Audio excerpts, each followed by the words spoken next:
to be, as always, on your show, along with General Saab and our colleague from Ukraine. I'm in Leh, in Ladakh, and the flights have been cancelled for the last 48 hours, so I'm enjoying spending every moment with His Holiness, the Dalai Lama. Some of his senior monks wanted a briefing on Ukraine, would you believe it? Now, I'll answer your question very bluntly. You know, history has a strange way of playing around. What happened that Russia gets clobbered, the Tsar gets clobbered in the mid-19th century by Britain and Canada and France and the Ottoman Empire. And then he decides to sell Alaska to the Americans for $7 million or something. And he decides to modernize his army. And modernizing his army, he finds that the Donbas region has massive reserves of coal, etc. In fact, it was the first part of Mother Russia, as far as they are concerned, to be industrialized. He's not going to give it up, the Tsar. Thereafter, sir, and this is fascinating, as Putin is flying into Alaska, which had been sold, he sees about 80 Orthodox Russian churches, including a cathedral that is 250 years old. What do you think goes through his mind? Guys, this was mine. Russia is accused of grabbing territory. I have no brief for Russia. Russia has been losing territory. It lost the Crimea, lost Alaska over a period of time. And now, of course, people are talking all kinds of things. So the Donbas for Russia is vital. And then so it has a lot of mineral resources. It has all those rare earths, etc., that are required. And ma'am, let me tell you about Donald Trump. The deal was struck in Alaska that American companies and Russian companies will jointly explore those resources. As far as the security guarantee is concerned, I don't know what that means, other than that it joins NATO. Do you really believe that anybody cares about what happens to the Donbas region? Do you think the Europeans really care? Will they risk confrontation with Russia? Will they risk a nuclear war over Donbas? What have they got to gain? Zilch. Ma'am, I'm a pragmatist, I'm a realist. So without joining NATO, there are no security guarantees, and least of all from the United States. He'll strike a deal. See that picture above you, shaking hands. He's not going to concede. Therefore, my assessment is Russia will take Donbas, and the Ukrainians, again, I'm no one to say this, but if I were in a position to decide, I'd say I'd save whatever I can and lose whatever I cannot save. Okay. General Kocher, a lot of writings have appeared. How long Russians can afford a war in Ukraine? And can Ukraine turn into another Afghanistan? A very interesting viewpoint which has been expressed by Ambassador Vora. The point here is that can Russia afford this war? No nation, how big it is, whatever big it is and whatever amount of resources it has, can sustain a long war without affecting its economy, without affecting its military power. Why Russia has been able to sustain this war is because he has a weak opponent in front of him who is not able to sustain the war the way the Russians can do it. You have to understand the ecosystem, the defense ecosystem in Russia, which is very robust. We talk of Atmanirbhar Bharat. Russia is already Atmanirbhar, and it is able to manufacture and produce ammunition, weapons systems, missiles at the rate at which it is firing them. So in my opinion, with the present level of intensity, because you see everything in sustenance of the war depends upon the intensity by which the war is being fought. So I feel that a present rate of intensity, Russia can sustain this war even for one more year.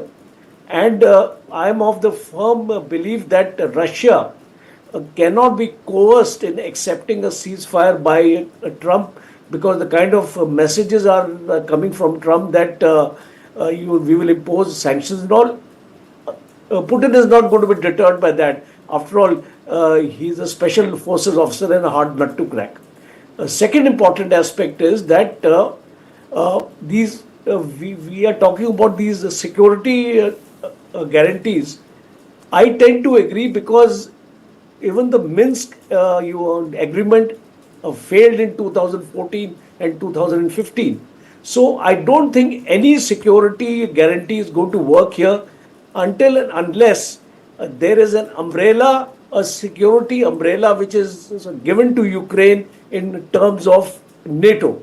Because short of NATO, I don't think any kind of guarantees are going to work.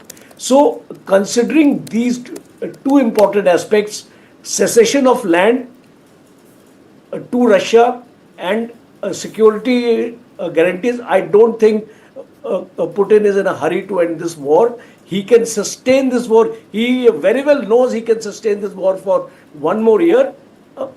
Maybe after about 5-6 months, he may agree to a kind of a partial ceasefire. But his first condition would have to be met, and that is a cessation of land, because Donbas he is not going to give up under any kind of circumstances. And from a military point of view, I will say that my last point is, why Donbas is important to Putin is because it actually gives him a buffer, it gives him strategic depth, and it gives him logistic supply lines to sustain this battle into Ukraine. So I don't think he's going to negotiate on this sort of aspect. And Ukraine, in case Ukraine wants an end to this war, I think Ukraine would have to consider giving up this land. Okay. Julia, my questions are twofold. We are only arguing this conflict from the perspective of Zelenskyy.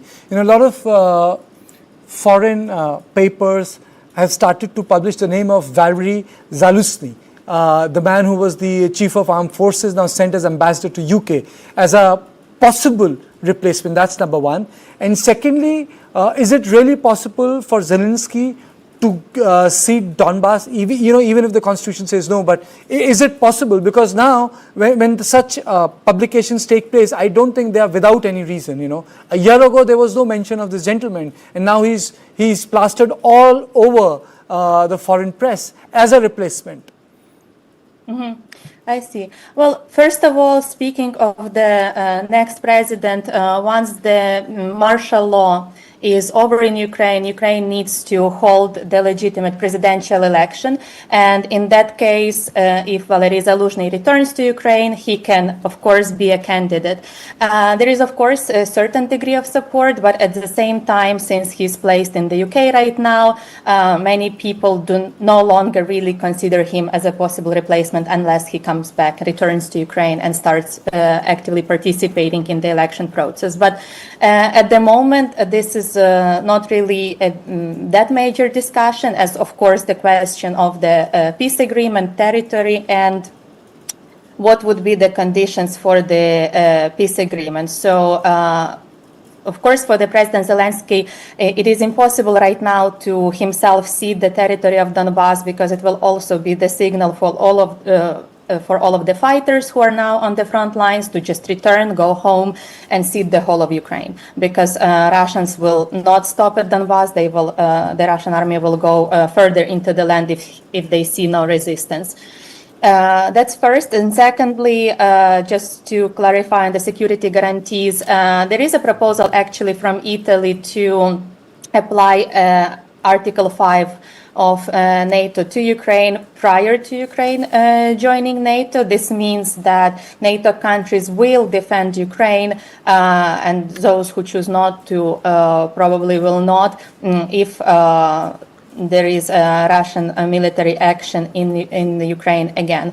But the territorial dispute will be solved in the peace agreement once there are strong security guarantees from all of the key partners, and Russian government signature should be on that agreement. And it cannot be a ceasefire, unfortunately, because ceasefires do not end wars, they only prolong them, and this already has been clear after, as you mentioned, after the Minsk agreement in 2014, 2015, and we've seen that this really does not work, and the Russian government does not respect any of those agreements. Okay. Ambassador Vora, no war is fought without political objective. Every war serves a political objective. So bluntly, what is your assessment of political objective when it comes to Putin in this Ukrainian war? Because I don't think it is to allow a NATO member on its border. That's the bottom line. That he said from day one, I'm not going to have NATO on my borders. So let me put it to you again. Why does he not trust the West? They've lied and cheated right through. You remember there used to be a thing called the Warsaw Pact? Yeah. Do you remember it? It was disbanded. And all the Russians I've spoken to, I've served in that region, sir, for several years as ambassador. They all said, look, we disbanded the Warsaw Pact because NATO promised that they would disband. They lied. They cheated. They said, we are not going to expand eastwards. They lied. They cheated. We were busy fighting the Chechens, etc., to preserve the integrity of the Russian Federation. They started creeping towards us. They lied. They cheated. So they do not trust NATO at all. And this line, Putin will not allow them to cross, sir. Whatever guarantees the Italians saying, oh, Article 5, what nonsense are we talking? The Italians with an army that has 5,000 people who can fight is going to take on the Russian army. General Saab is sitting here, he'd tell you, sir. The British claim 70,000, of which maybe 500 are fighting fit. What are we talking about? Let's get real on this. Ma'am, power respects only power. I understand where you come from. All these guarantees. How many meetings have we had on Ukraine? Sir, I want to ask you this question. You are a brilliant anchor. Do you know how many meetings have been held, sir? At the highest level, over 200. What has been produced? Zilch. You can continue to have another 200. Nothing is going to happen till Mr. Putin, whether you like him or not, he achieves what he wants. And that is no NATO on my doorstep. Period. There's no further negotiation beyond that. Okay. General Kocher, can we say that there is no Ukrainian leverage here, sir? No, you see, Ukrainian leverages have rather, I would say, exhausted because if you... Isn't Donbas the Ukrainian leverage? I'm coming back to the original point. Isn't Donbas the Ukrainian leverage? If you recall in the meeting that took place at the Oval Office, Trump, I had used this particular portion. This is what Trump was doing.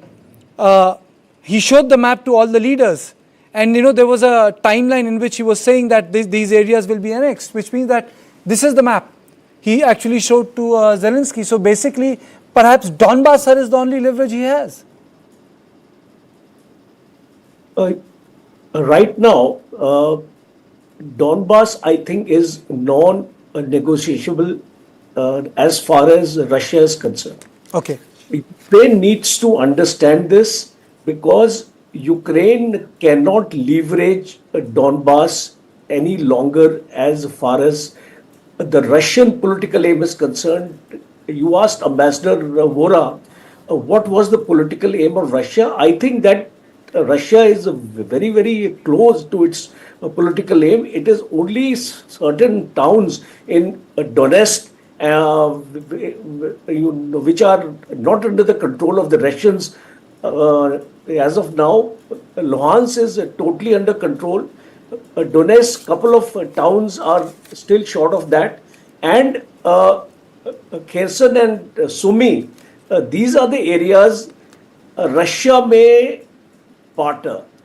Russia may agree to give it back, especially the border towns which Russia has, captured. So I think the leverage as far as the Russians are concerned is Kharkiv and Sumy areas, which can be given back to Ukraine. But as far as Donbas is concerned, I think it's not negotiable. And Ukraine needs to understand that in case this war is not stopped, what is going to happen is Russia is going to advance deeper into Ukraine now.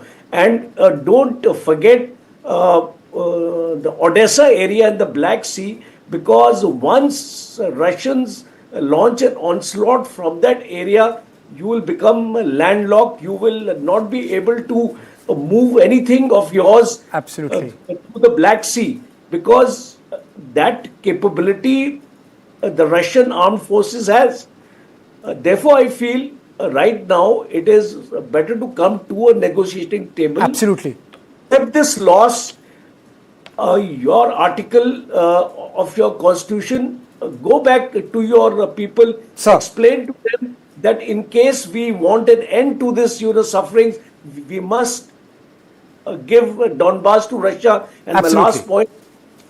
my last point is that Ukrainians also do not want this war to stretch. Absolutely, Because sir. I've really run short of time, sir. Thank you. I think you really made the point perfectly, point blank, that Ukrainians do have leverage, but it's not Donbas, it's other places, and they must cut short their losses. Thank you. This is all I had on Point today. I will see you tomorrow at the same time. Thank you, and good night.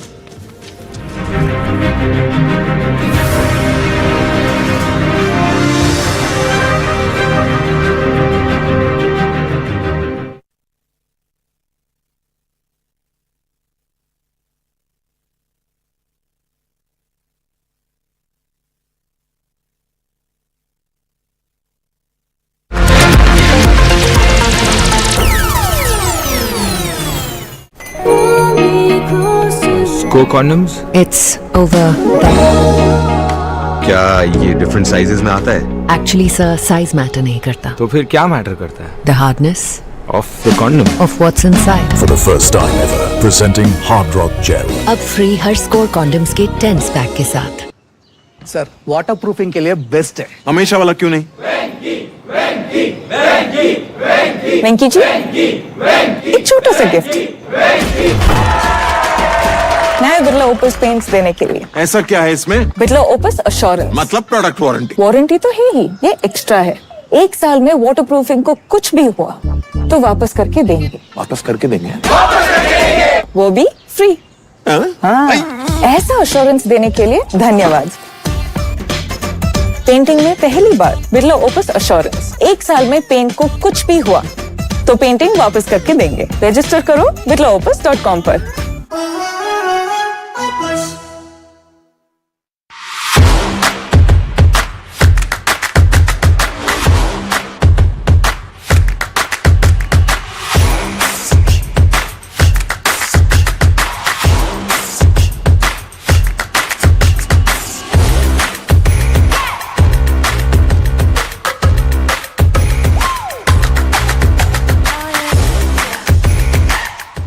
Hi, this is Baman Irani. Hi, this is Karishma Tanna. Hi, I'm Nushat Bharucha. Catch this conversation on News9. Catch this conversation on News9. Catch me and this conversation on News9. Hi, this is Shahid Kapoor and catch this conversation on News9.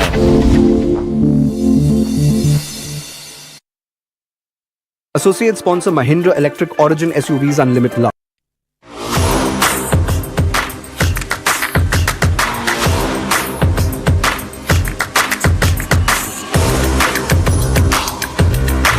This is India's #1 news network, and you're watching News9.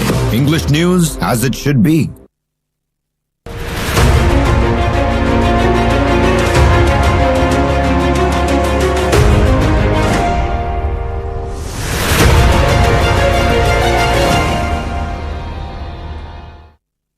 Hello and a very warm welcome. Thanks for tuning in to your favorite news destination. You're watching In Your Interest with me, Kabir Naqvi, and tonight we're going to hold a mirror to ourselves.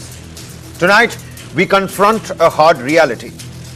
Tonight we confront a monster dressed in tradition, a crime so normalized that it hides in plain sight within our homes.